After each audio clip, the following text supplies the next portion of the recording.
अगर कोई सभ्यता हमारी गैलेक्सी से बाहर हो तो पहली बात तो यह कि उन्हें हम तक पहुंचने में करोड़ों से अरबों साल लग जाएंगे। लेकिन चलो अगर वो हमसे सिर्फ सिग्नल भेजकर संपर्क साधने की कोशिश करें, तब क्या? तब भी उस सिग्नल को हम तक पहुंचने में करोड़ों से अरबों साल ही लग जाएंगे। जी हां, पहले यह जान लो कि क्यों, फिर मैं आपको आगे कुछ और बताने वाला हूं। अगर गैलेक्सी के बाहर से वो खुद हम तक पहुंचने की कोशिश करेंगे तो वो लाइट स्पीड से ज्यादा स्पीड से तेज नहीं चल पाएंगे, क्योंकि लाइट स्पीड ब्रह्मांड की अंतिम तेज स्पीड है और सिर्फ हमारी गैलेक्सी ही 1,00,000 प्रकाश वर्ष बड़ी है, जिससे पहले इसको पार करने में भी 1,00,000 साल ही लग जाएंगे। और मान लो अगर वो गैलेक्सी से और दूर 10 करोड़ प्रकाश वर्ष दूर से हम तक पहुंचने की कोशिश करेंगे तो उनको और 10 करोड़ साल का समय लग जाएगा, क्योंकि ये हमने पहले ही अनुमान लगा रखा है कि 10 करोड़ प्रकाश वर्ष से लाइट को भी आने में 10 करोड़ वर्ष ही लगेंगे।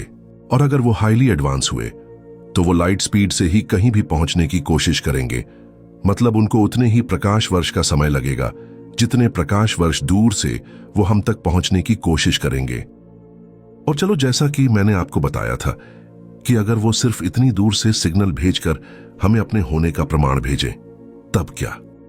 असल में हर तरह का रेडियो सिग्नल भी लाइट स्पीड से ही चलता है, और वो भी लाइट स्पीड से तेज नहीं चल पाएगा, क्योंकि लाइट की स्पीड ही ब्रह्मांड की अंतिम स्पीड है।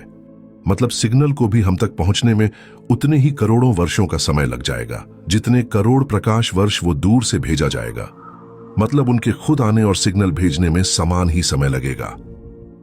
तो फिर भला कोई सभ्यता हम तक पहुंचेगी ही कैसे?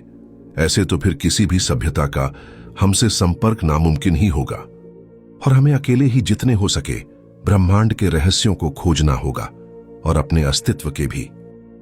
हालांकि वैज्ञानिकों के अनुसार कुछ और भी तरीके मौजूद हैं जिससे वो हम तक कम से कम समय में पहुंच सकते हैं, लेकिन वो तरीके बहुत ज्यादा अनस्टेबल यानी अस्थिर हैं।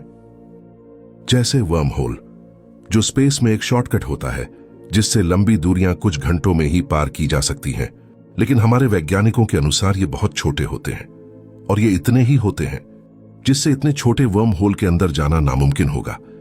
लेकिन वैज्ञानिकों के अनुसार अगर इनको जबरदस्ती बड़ा बनाना है तो उसके लिए नेगेटिव एनर्जी यानी ऊर्जा की आवश्यकता होगी, जो ऊर्जा सिर्फ हमारी कल्पना है, ये सोचकर कि कोई ऐसी ऊर्जा भी होगी जो इस वर्म होल को जबरदस्ती एक्सपैंड कर दे सकती हो, और स्पेस को भी।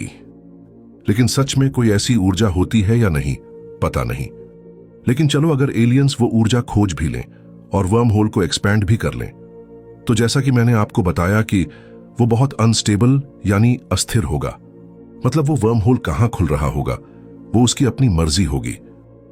हो सकता है वो हमारी गैलेक्सी में आने की सोच रहे हों और वो ब्रह्मांड के एक ऐसे रीजन में जा पहुंचे जहां गैलेक्सीज का नामो निशान तक ना हो, और वहां से सभी गैलेक्सीज खरबों खरबों प्रकाश वर्ष दूर हों। वैसे तो वैज्ञानिकों ने और भी बहुत से तरीके खोजे हैं, लेकिन वो भी वर्म होल की तरह अनस्टेबल और नेगेटिव एनर्जी की मदद से ही चलने वाले हैं। मतलब एक ऐसी ऊर्जा से जो है भी या नहीं, पता नहीं। तो फिर कोई सभ्यता हम तक कैसे पहुंच सकती है, ये तो वही जाने। हो सकता है उनके पास कोई और तरीका मौजूद हो जिससे अभी वो दूसरों तक ही पहुंचे हों, हम तक नहीं, क्योंकि ब्रह्मांड में हमारे अलावा बहुत सी एलियन सभ्यताएं हो सकती हैं, और ब्रह्मांड बहुत बहुत बड़ा है, जिससे शायद बाद में वो हम तक भी आ पहुंचे। वो कैसे, हम तभी जान लेंगे। तब तक आप मेरे साथ ही बने रहना, क्योंकि मुझे आपको और भी बहुत कुछ बताना है।